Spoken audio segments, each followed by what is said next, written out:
Hi, I'm Metta Spencer, and I want to take you today with me to visit a friend of mine in Washington, D.C. This is a conversation we're going to have about corruption, a very, very important topic.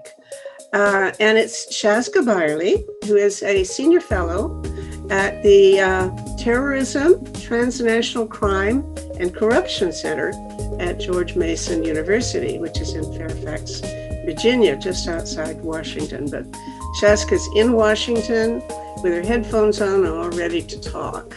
Good morning, Shazka. How are you? Hello, Metta. Thanks for this opportunity. Yeah, I think we're going to fix the world today because there's a hell of a lot of corruption out there.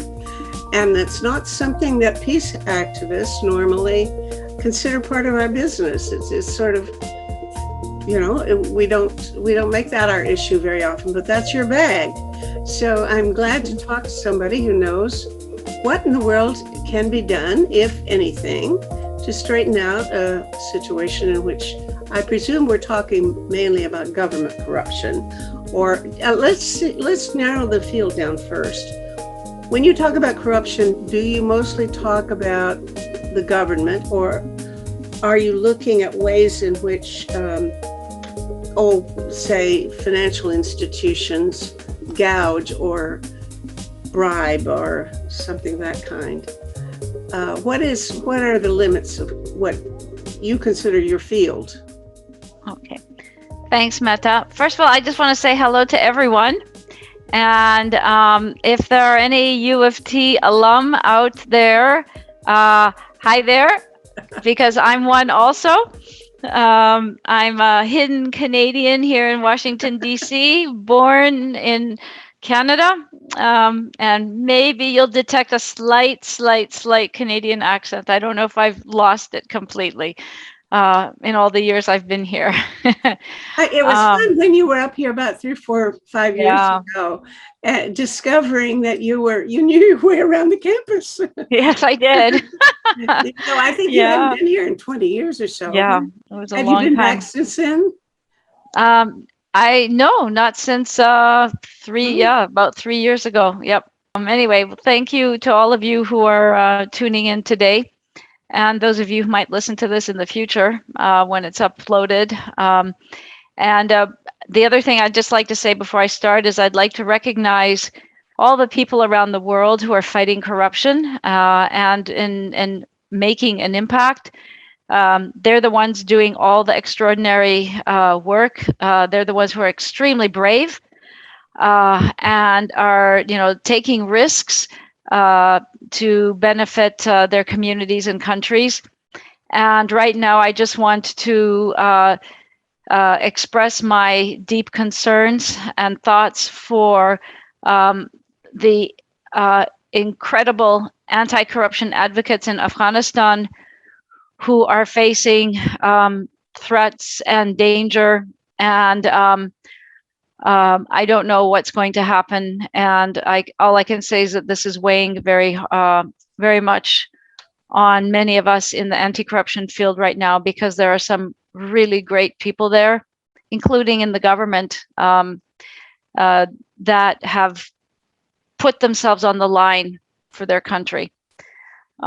So if we get back to Metta's question about what, if corruption only is something that takes place in governments, the answer would be no. Corruption can happen anywhere. I mean, it can happen in the government, it can happen in non-state entities, it can happen in the private sector, it can happen in religious institutions, it can happen in even civil society. Mm-hmm. And it boils down to what is corruption. And so I can share with you a definition if you'd like. It's a little bit different from the traditional one. Right. So you can see 3 definitions on this slide. The first is basically the traditional definition that most people use and most institutions use. It's very short, which is helpful. It's not, long definitions are not very, can be difficult to use. However, the middle definition is the one I developed, and it's more of a strategic definition. because it embedded in the definition are the strategies to, in a way, the strategies that one needs to think about in terms of tackling corruption. So it's a system of abuse. It's not just the misuse of entrusted power for private gain. It's a system. Corruption is not just a collection of transactions between a corruptor and a corruptee. Whether that corruptor is whether that corruptee is a victim or a willing participant in the corruption. It's not just these random collection of interactions. Corruption always functions in systems. And that's why it's, on the one hand, it makes it hard to understand. On the other hand, it gives us ideas about how to tackle it. So it's this system of abuse. It's entrusted power. So it involves entrusted power, whether it's in an organization or a state or government body or a legislature. It's entrusted power, or the security forces, military, police, etc. For private, collective, or political gain. And this is, I think, really important. It's not just private gain. It's not just for personal gain. Corruption doesn't just happen for personal gain. It happens for collective gain, for example, for a group. It can be a group like the collective gain in a private sector company, or it can be within an NGO or a religious institution or a union. It can be in any kind of an entity, but it can be in a collective, or it can be for political gain. We always talk about political corruption. So it's not just about a particular political figure. It may be for the whole political party to benefit, for example, to get funds illicitly in order for their campaigns, or to gain support or to win elections as a collective entity, as a group, as a political group. So corruption is much more broader than private gain, and it doesn't just involve money. It can involve many kinds of things. And if we look at, for example, gender, there's something called sextortion, where and this is, for example, just one of hundreds of ways that gender and corruption intersect, where people with vested authority demand sexual activities on the part of people who, in order for something, whether they're, and they're forced to do that. So that's an intersection of corruption and gender, particularly because it often involves, or usually involves, sextortion with female victims. And these relationships are very complex and intertwined. If anybody has ever followed investigative journalist exposés of some corruption scandal, you need to think for 15 minutes to figure out how it all works. This shell company is connected to that shell company in another country, and then that's connected to this person here, and then that person's connected there, and it goes all over the world. So it's they're complex relationships, and some you can see, but most of them are hidden. Mm-hmm. And within these relationships, it's really important to think that there are established vested interests that can operate vertically within an institution or horizontally across institutions within a country or transnationally.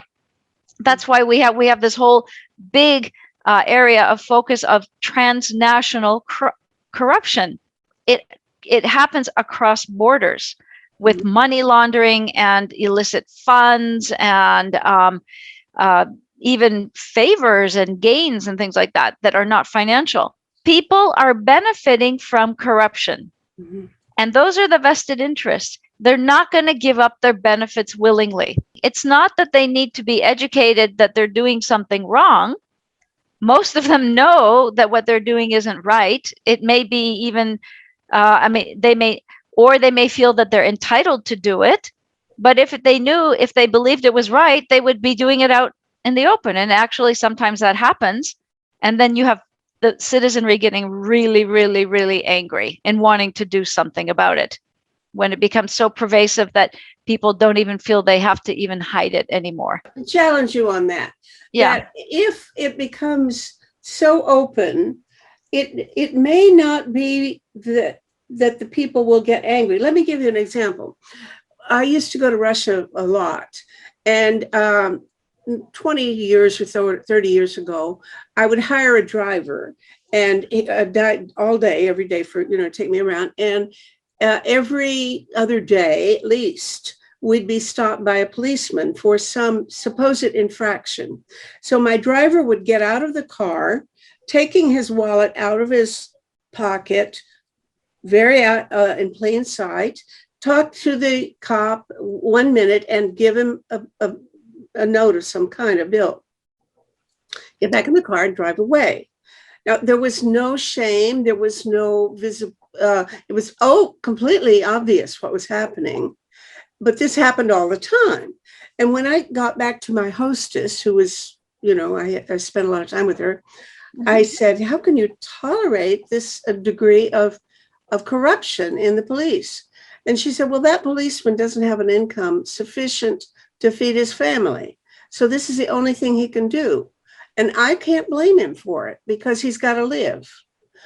Okay, so how often does that occur where people excuse it because they think the people are in such a situation that this is an extreme that they're driven to by circumstances? Mm-hmm. Well, I think that, first of all, the Russian example is a good example, but over the years, there have been major civic mobilizations against of corruption in Russia. So while this may happen in a country and people are putting up with it, every so often, something will become so intolerable that people will get really angry and say, we're fed up. And that happened in 2011 around the parliamentary elections in Russia, which really scared Vladimir Putin. And it's why now Alexei Navalny is in prison and was poisoned. And I mean, so many people are very bravely going out onto the streets about this. Obviously not all the population, but the fact that there are noticeable numbers indicates that a lot of people are fed up. So I mean, there are points when people just get really upset, and that's when you can have a lot of citizen energy. And the question is, does it get channeled in a productive way, or does it get channeled in a way that may not lead to sustainable outcomes and potentially violent clashes? So there are different paths that can happen when you have that citizen energy. The point about wages is also an argument that many have used, and there is truth to it. However, what's been interesting is that there's been research. I've not been involved in that research, but there's been research about this issue and whether or not if one raises the salaries, especially of lower level police or officials that have the capacity to extort money from citizens, will that reduce corruption? And what has been found, and I'm not saying that the research is definitive, because so take what I say with a grain of salt, but what has been found is that it doesn't necessarily reduce the corruption. So if they're in the habit of taking bribes, they're just going to keep on taking bribes and getting more out of it. Well, that's part of it, but then the other part of it goes back to the systemic definition of corruption. So when a police officer, for example, in Russia is demanding a bribe, the police officer ends up keeping one part of it. The rest of it goes up a chain. That's the system of the corruption. So even if you can raise the salary of the police officer at the bottom, if that whole system of corruption still exists where his or her superior and then that person's superior and that person's superiors all demanding cuts from the bribes on the ground, then the system is still there. So even if the police officers are making more and they may not necessarily want to take bribes, they're going to feel pressure from the higher ups to keep doing it. And the reason I say that is because a few years ago, there was a policeman, a whistleblower in Russia, who went onto YouTube and talked about all of this and put his life on the risk to talk about it. And he basically said, I'm quitting the police force. I don't want to be a part of this anymore. I'm sick of taking bribes and having to like pass it up to those above me who pass up a share, who pass up a share, who pass up a share. So in that respect, then, if then we wanted to think about this systemically, we would say, okay, these people on the ground deserve to get better wages. But then how are we going to break up or disrupt that whole entire functioning chain of system of corruption so that they're still not pressured, or even that their bosses are still not pressured? Because if we don't understand that system, we don't know ultimately where the pressure points are coming from. Mm-hmm. Does it require change at the top? Does it require certain reforms all the way down, plus giving those at the very end a raise? Those would be the questions one would have to ask in each context. Do you actually do that kind of questioning? Do you try to look at particular cases? No? No, I don't. Not with my research, no. Okay. There are things that ordinary citizens can do, and that's encouraging. But I must say my mind goes blank when I think of what I can do. I don't actually get into situations like that very often. I can't remember if I've ever paid a bribe. There must be instances of corruption if I just put my mind to it, but I don't run into it very often. But I think I wouldn't know what to do. Mm-hmm. Tell me how to prepare myself for the next time it does happen. Yeah. Well, hopefully you won't be put in that situation. And that would be a very blatant example of corruption where you face a bribe demand.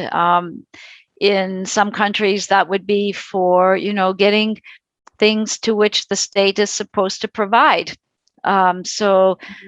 Imagine that you need to go renew a document, a driver's license that's about to expire.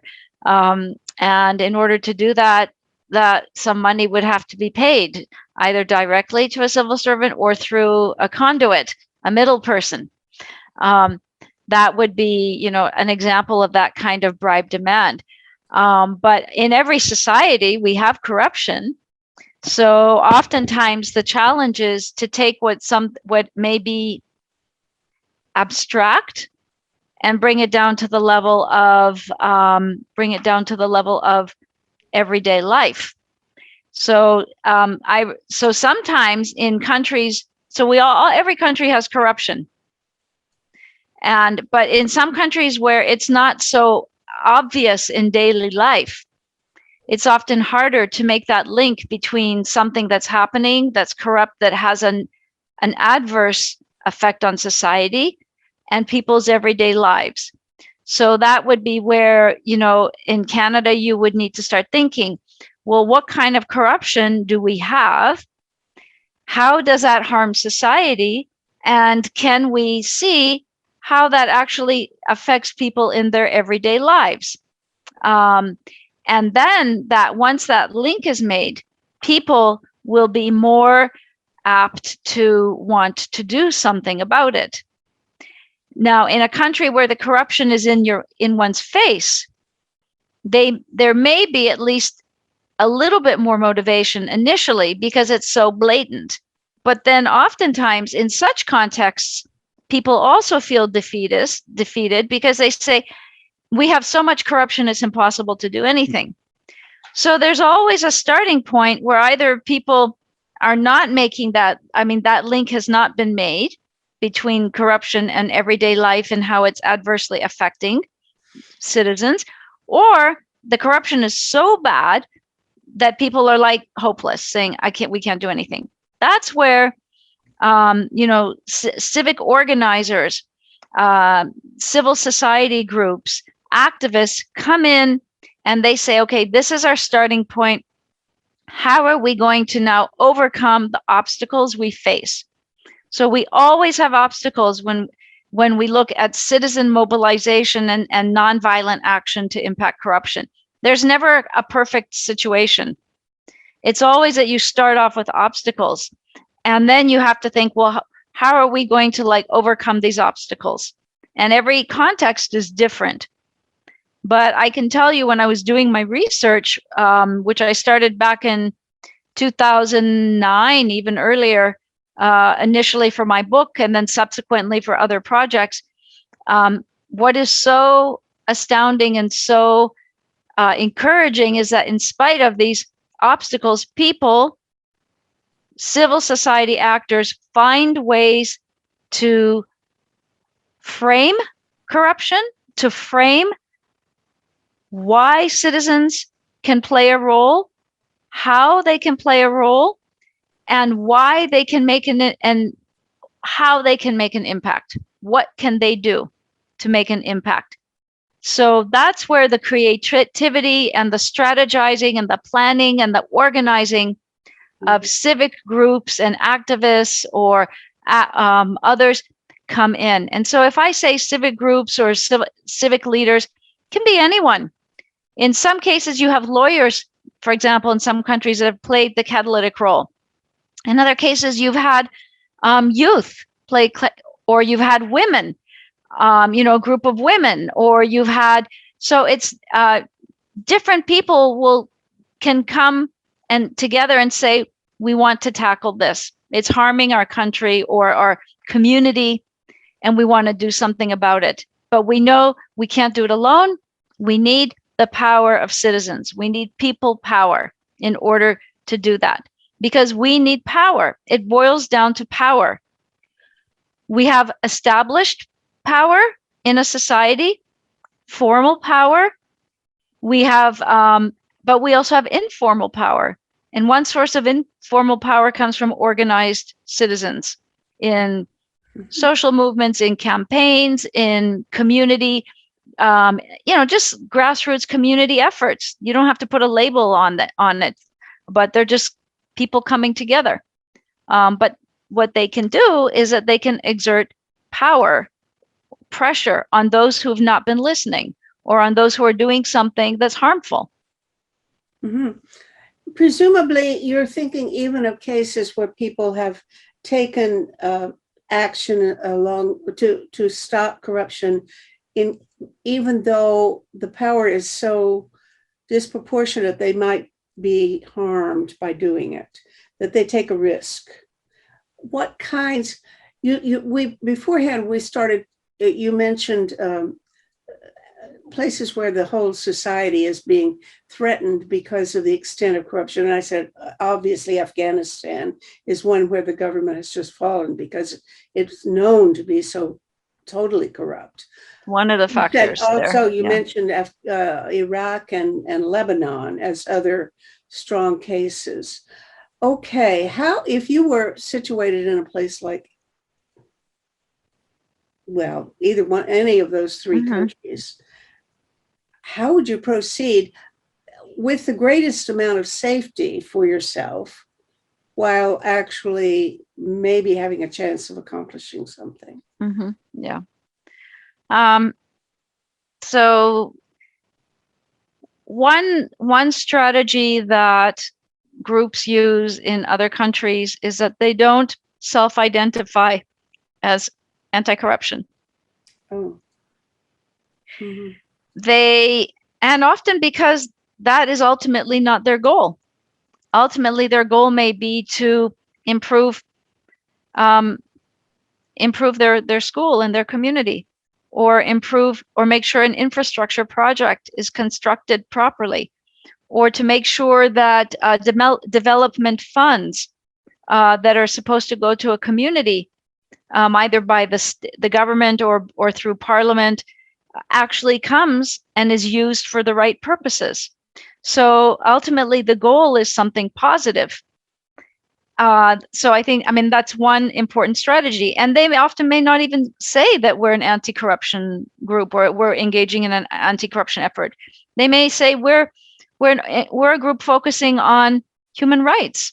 And I mean, these are clear examples, like a group in Kenya called Muslims for Human Rights, Or they may say we're focusing on integrity and accountability and like Integrity Watch Afghanistan, which now is under threat, or because of the catastrophe in Afghanistan. Or, I mean, you could say, or in other countries, they may say we want to make sure that, our hospital is running properly, and we can make sure that we're getting, the supplies and the medicines for COVID. So we're not here to point a finger at someone and say you're corrupt. So there's often not a lot of finger pointing, which is a second strategy. You're not targeting a person. What they're targeting, again, is the system of corruption. Even if there are people in there are responsible, you don't necessarily target them, because that could be dangerous. Mm-hmm. And then oftentimes, again, it depends. You have national movements that are anti-corruption movements, but they're usually linked to something else. So you have these national movements against authoritarian regimes. But one of the biggest grievances that mobilize citizens is corruption. Usually corruption, lack of economic opportunities, huge unemployment, malfunctioning government in which nothing is being, citizens are not, getting their basic human needs met through the state that they're supposed to. I mean, all of these things are intertwined. And I think that's a huge lesson that comes out of studying people power to impact corruption, is that it's very hard to tweeze these things out. In reality, on the ground, they're all interlinked. So I may have a focus on the anti-corruption angle. Another person may have a focus on the development angle and anti-poverty angle. Another person may have a focus on the gender angle, for example, or children's rights and children's health and education. So all of these, so everything is interlinked. And a third strategy is that people, oftentimes they make demands, especially at the grassroots. If you're looking at very tiny initiatives at the grassroots, they have demands that will lead to visible outcomes. So it may be that, for example, in a school that they want to make, I'll give you a real example from Kenya. Constituency development funds were supposed to be used to build a clinic for HIV/AIDS in a slum community. And what happened was that not only did the funds disappear, but the land on which the little clinic was supposed to be built was illegally sold, and the money that was pocketed by somebody in the municipality, and it was illegally sold to somebody who wanted the land. So through what was called a community social audit of people in a slum, they were able to uncover this, and through constructive people power, again, not pointing fingers at anyone, not yelling, not screaming, not having angry demonstrations or throwing things or anything like that, they pressured the authorities to actually take back the land and use the funds that had been allocated for the clinic to actually build the clinic. How did they get it back if somebody had already pocketed it? Well, they took it back from whoever bought it illegally. Really? They just confiscated, and they said, it's not yours. It belongs to the municipality. And I don't know what happened if people were jailed, but for the people in the community, the most important thing was they got their clinic. Mm-hmm. Mm-hmm. And so if you will let me, I will show you a little video. Please. From one aspect of the social audits in Kenya. Yeah. And they have 6 steps that they've developed, and they actually created this methodology. It's like a framework that is context specific, in which they learned this from how people developed this kind of citizen empowerment in action in India. So everybody takes and learns from each other and then creates something that's unique to their own situation. So they have 6 steps. The first few steps have to do with trying to get information that they need, animating the community to participate, identifying volunteers from the community to actually be trained in auditing. So reading contracts, reading budgets, going and making physical inspections on the ground of, schools or buildings or roads or whatever, collecting the data, analyzing the data, and then holding community meetings in which they invite the power holders present and they present their findings. Mm-hmm. And this creates so much social pressure that then the authorities that are invited commit publicly that they will take certain actions. And then the organization that's involved in this, it's the catalyst, the civil society organization, follows up to make sure it's done. Oh, so I'm going to show you let me mention an example. I don't know whether you gave me this or not, but I remember seeing this a few years ago. There was someplace, was this your case or not, where there was a road construction thing. They were paving a road, had to be a certain width, and it wasn't that width. And so the community people went out there, and you could see with the tape measure where they were measuring the width of the road. And they went back to the construction company and said, no, you've got to make this wider out to this length. Yeah. Was that your case? Was that? That's one of the cases I documented. That was part of the community-based monitoring that Integrity Watch Afghanistan was conducting in hundreds and hundreds and hundreds of villages and peri-urban communities in parts of Afghanistan, not in the whole country. They started with infrastructure. Then they had the schools program where the communities were monitoring their local schools. Then they started with courtrooms. And then they had even started in a few cases where it was safe of resource extraction.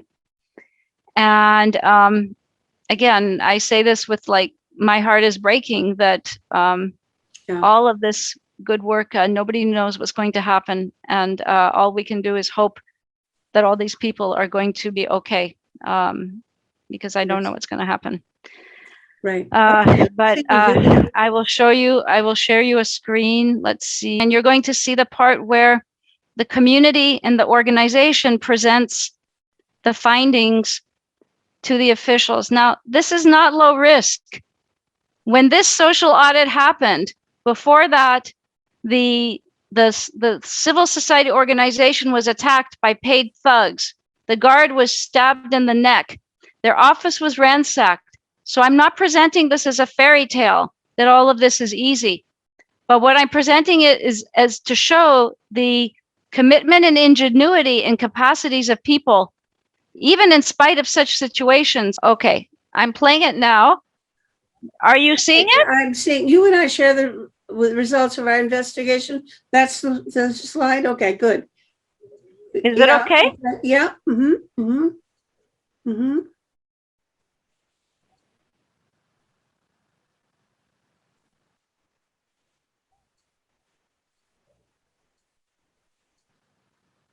Mm-hmm. So you're watching it, Meta? Yes, I am. It looks fine now. Uh-huh. Mm-hmm.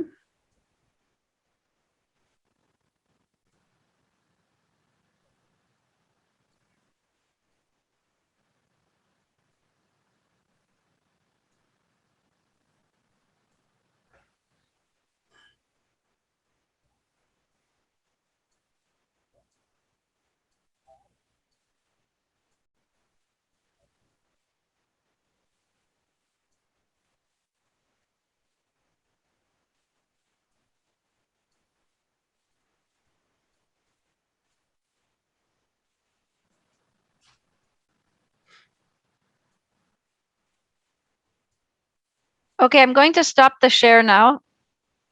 Okay. We're back together. So, I think that gives you an idea of what people power to impact corruption looks like on the ground. So this is at the micro level. It looks like a hell of a lot of people. I mean, that must Yeah. be the secret of it. How many people turn out for an event like that? Because that's really impressive. There must have been 1,000 people there. It doesn't happen, and it doesn't happen easily. There's a lot of community organizing that goes on to make this happen. I mean, this is a case study that I've covered in my book. None of these things. I mean, these one social audit like this can take up to 6 months to a year in terms of planning and organizing and mobilizing and everything. And mobilization happens at different stages. So these are very detailed. So what's interesting also is that these kinds of initiatives at the grassroots can be linked up to national initiatives. So they don't necessarily happen just in a vacuum in the community.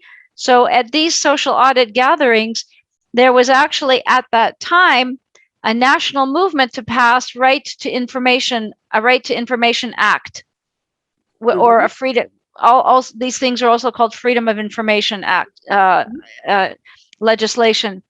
So they actually invited the local, the parliamentarian for that community who has that constituency, and he actually showed up, not at the beginning, but when his aides who were there saw how many people showed up and what was starting to happen, they called and they said, "You better get here fast." So the parliamentarian came. So they actually were very smart in even how they chose the date for the social audit. He was one of the corrupt ones. Is that the idea? I'm not saying that he was. No, I'm not saying that, but they invited him. So he came, and then they had a huge banner on the ground with signatures of people who are pledging to support the Anti-Corruption Right to Information Act in the Parliament. And before he could leave, they said, "Would you like to sign this petition?" And it's like a banner on the ground, and people. So the social pressure was so great that he signed his name to it. So that was how they got him to promise that he would support this in the Parliament when the vote came. And actually, the legislation did pass ultimately, and it was very good. It was a huge movement that pushed for this. But you can see then how the local is linked to the national, and how there's all this, there can be very valuable civil society cooperation between national groups and groups that are more civil society groups that are more local. And that kind of civil society cooperation and alliance building and coalition building is also a very important lesson for anti-corruption initiatives.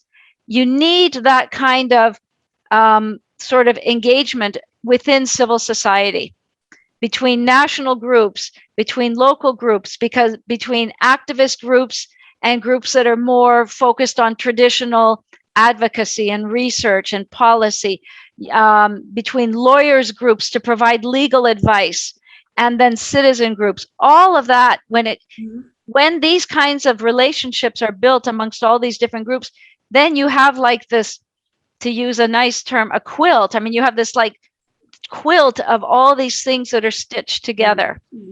I'm glad you mentioned this Freedom of Information Act, because when we were talking about the definition of corruption, one of the things that occurred to me was whether or not the suppression of information, not money or not particular material favors, but simply privacy and secrecy, that if this kind of thing can be considered part of corruption itself, that because it's clearly necessary as a way of hiding misdeeds, you have to be able to hide your facts and keep the public or other people from being able to get at them. But I have never before thought of a Freedom of Information Act as part of a campaign against corruption, but it obviously is intrinsic to it. Yeah, information is vital for putting a dent, making dents in corruption, because information plus action. Information alone is not going to lead to anything, but information plus action can be very powerful, because you need information if you want to look at spending. If you want to look at budgets, if you want to look at procurement, if you want to look at contracts, all these different things, if you want to look at political parties and where they're getting their money, or who is on the board of what, or who has, or all these what we call shell companies, where a company doesn't have to list the owners, for example. And then and especially if they're in tax havens overseas where you don't pay taxes, then you have all this like tax evasion. So all of these things, this secrecy contributes, let's say it enables corruption. It makes it easier. And of course, why was it created? Why were these things created in the beginning? It was to enable these kinds of things to happen. So, but on the other hand, there is some balancing, because others will argue, and there are some legitimate arguments that if you cannot make everything 100% transparent 100% of the time, because there may be, security reasons, there may be legitimate reasons, there may be reasons that are not so legitimate, but it's clearly not something that's cut and dry, yes or no. Yeah. And that's what makes it difficult. And maybe different societies have different gray areas that they're in which, some societies may want to have a smaller gray area, and other societies are more comfortable with a bigger gray area. I don't know. But people can feel very strongly about this and take very strong positions. Yeah, I tend to be one who, I have a radical transparency view. Almost anything about me, you're welcome to find out. And by the same token, don't you tell me any secrets, because I'll be the first one to go blab to tell everybody, And I get in trouble on committees, for example, because they have these privacy things. Whatever goes on in the committee has to be kept confidential. I have no sense of confidentiality at all. If I know that they're talking badly about somebody, I'll go tell that person, okay, I kind of think I'm right, that it's really better to err on the side of openness than secrecy, even though, yes, there are times when it's probably detrimental. And certainly, I'm not going to tell you on this show my mother's maiden name, because that's what the bank asks me, to let me at my account and so on. So there are passwords I'm not going to tell here. So secrecy is sometimes required. But I was in the United Nations cafeteria about 30 years ago with Bill Epstein, who is a longtime person at the UN, worked. And I said, big cafeteria, a lot of people eating. And I said, I bet there are a lot of spies in here. And he said, well, yes. And that's great, because we need spies. They are really helpful. It's much better for people to know what the other guy is thinking and doing than not. So on the whole, spies are beneficial. I've remembered that. And I wouldn't be able to go to court and prove it, but, I think in general, I think that privacy is a bad thing. It just enables people to hide things that are much better handled straightforwardly. It's a big discussion area. And you wrote a book, right? Tell me about it. Thanks. Well, I wrote a book, and it's available online for free, everybody. And maybe Meta can send out the links to you. And it's been translated into different languages, thanks to the International Center on Nonviolent Conflict. And so I can, she didn't tell me to do this, but I have something, people power for accountability and justice. And then there's another interesting report for people who are interested. And this, I can send Meta the attachment with the PDF, because unfortunately the link online is broken right now. And this was done Citizens as drivers of change, practicing human rights to engage with the state and promote transparency and accountability. This Is was this new? done, I did this for the World Bank for a project funded by the Nordic Trust Fund for Human Rights. Okay. And it looks at it from the human rights and development perspective, the intersection of corruption, human rights, and development. I'd just like to share with you a little bit about why corruption is such an important, I don't even want to call it an issue, a problem, whatever, and why it's so important. It should be of great concern to the peace building community. Violent conflict cannot exist without corruption. Moreover, corruption can be a driver of violent conflict. So you can have, if you take the first part of the argument that violent conflict cannot exist without corruption, corruption is absolutely essential for violent conflict to be carried out. Whether it's for even militaries or not armed non-state actors, because corruption is needed to gain weapons. Corruption is needed because illicit activities are essential for armed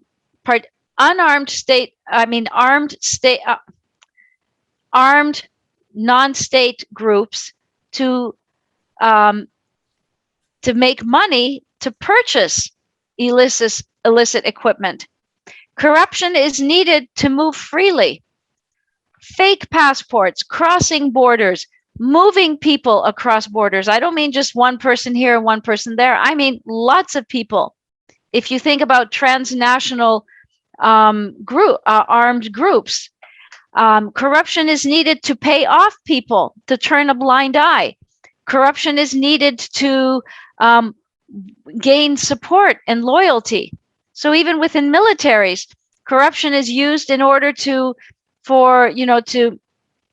keep soldiers happy, or to let them extort from citizens, or to let them steal, or corruption. Look at what happens to militaries in highly corrupt societies.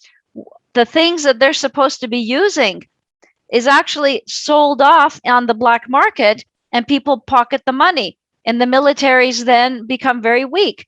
They have what are called ghost soldiers on the books, or you have then people that are acquiring the weapons, from one side to the other.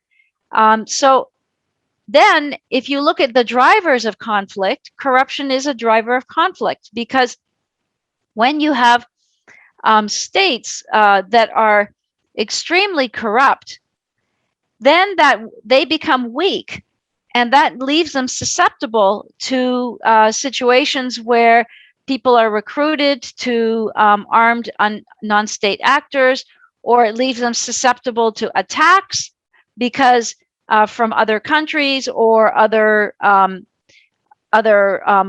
non-state groups. We see this happening, all over the world. So you cannot look at tackling violent conflict without looking at corruption. Now, it doesn't mean that if you get rid of corruption, the violent conflict will automatically vanish. It can enable it and it can prolong it. What happens if you look at prolonged conflicts like civil wars, in which you have a regime, often an authoritarian regime, fighting armed non-state groups? It may have looked on the surface like it's an ethnic issue or a tribal issue, that there are all these efforts to broker peace, but the negotiations keep failing. At the end of the day, people in that conflict, the conflict actors, the violent conflict actors, are enriching themselves. They don't have necessarily an incentive to end the conflict. So one of the reasons, not the only reason, but one of the factors contributing to these prolonged conflicts, these bloody conflicts, is the fact that many of those in the conflict, amongst all the conflict actors, are benefiting from the conflict, benefiting materially financially from the conflict. I want to go back to the very beginning, the very premise that all violent conflict, it requires corruption, because I immediately began to think of how much variation there likely is between types of conflict. For example, if lately most of the wars involve things like guerrilla movements or Taliban terrorist groups or other non-state militias and that kind of thing. But I think Mary Kaldor calls those the new wars, where there's a lot of interaction between the drug trade, for example, or and weapons sales and all this stuff, which would be done by non-state actors. And when you talk of a civil war, that covers civil war pretty much. But if you talk about, say, World War II or the Napoleonic Wars or something, which are just done by one state versus another, and the government has enough power to require soldiers to go get killed, and it's really the government that's running all of the mobilization of the armies and so on. I would think that those are really under the leadership of Napoleon or of Churchill and Roosevelt or the generals and so on, that really control things, and that all of the funds that are being spent are allocated according to some sort of plan. That would be a situation in which I would think there'd be much less corruption involved than in these new wars, where we've been talking about Afghanistan and Iraq and now Lebanon, which it wasn't even a war, but as such, but the government is just totally defunct because they're so corrupt.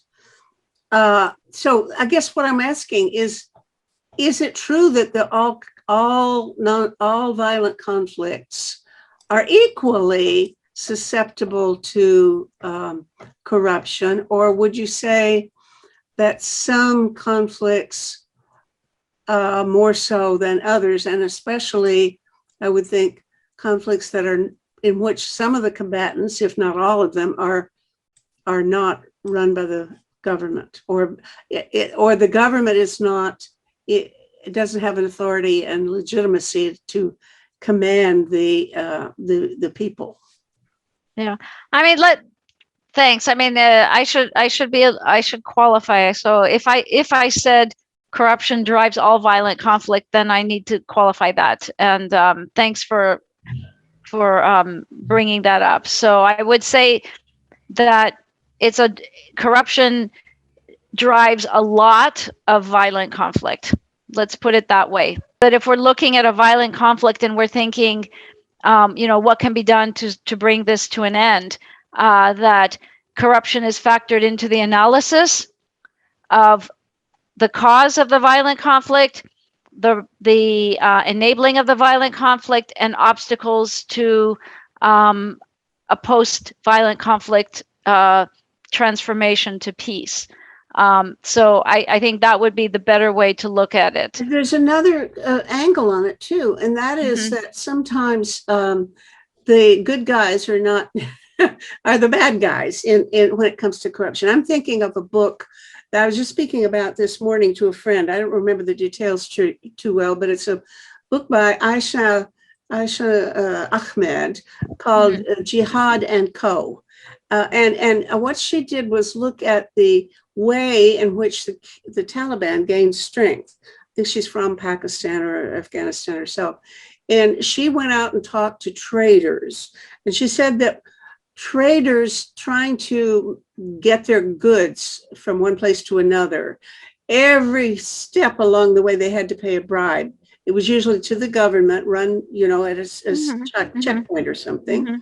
Yeah. And they found that if they supported the Taliban, and when the Taliban would take over a certain area, they could get their goods across, around and do their business with less bribery than if they had been paying off the government. So that Taliban got their strength largely from the fact that they were less corrupt. even though God knows they have their downside. But that in her experience, they built their support from challenging the corruption of the government. Well, it's an example where the corruption of a state leads to huge discontent because it harms people in their everyday lives. So others will try to capitalize on that to their own benefit. So the Taliban is making money. They're also extorting, but they're doing it in a less malicious way. They're doing it in a way that is less egregious in the sense that they may not have like 10 stops along a road, they'll have one. Mhm. So instead of having to get stopped 10 times, you get stopped once. You're still having to shell out money that you shouldn't have to shell, but you don't have to do it 10 times. You do it once. So that, people will say, I mean, I can't speak for people there, but they may say, well, that's better. And so that's how, so of course, a lot of groups do that. Of course, they try to they understand the grievances that people have, and they try to use the grievances that they have against whatever may be the governing entity to their own advantage. Yeah. And so that is an example of how corruption is a driver of conflict, violent conflict, because it's the unhappiness. I mean, in that sense, that's one driver. It's the people's being fed up with the current system. Yeah. Not that they necessarily want the others too. It's not an argument that they're going to wholeheartedly want the others either. Right.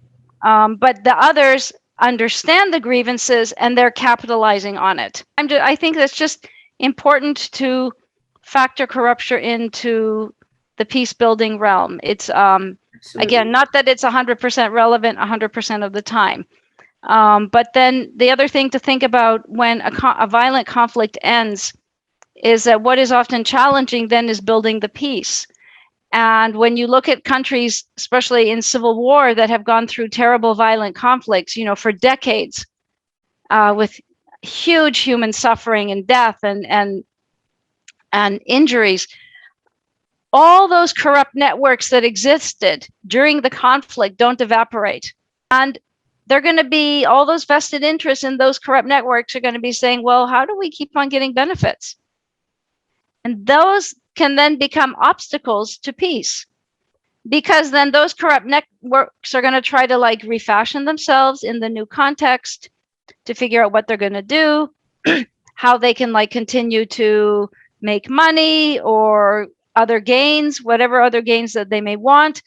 And so the society inherits the corrupt networks that developed and flourished during the violent conflict. And that's a huge challenge for peace building. And again, there's no easy answer. None of this is easy. Of course, we all know that if it was easy, then we wouldn't have all these problems. But when that is factored into peace building and development strategies, then at least it's factored into it. When it's ignored, like if you look at what happened in Afghanistan all these years, for 20 years, for the most part of the time, the corruption was ignored by the international community. And that's not my opinion. There are reports from the US Inspector General here, from the Pentagon, that has documented all of this. Yeah. So, I mean, it's like documented knowledge. It was ignored. So then, then you have a weakened state, you have a weakened everything. And then, but you have a group on the other side. It'd be nice to think somebody has some magic trick. No. There ain't no magic trick. Keep doing what you're doing, babe. You're doing good. You're doing all these well, people are you're doing the world a lot of good by this all kind these of people focus. all Really. These people are doing amazing work. They're such heroes. There are millions and millions of these heroes.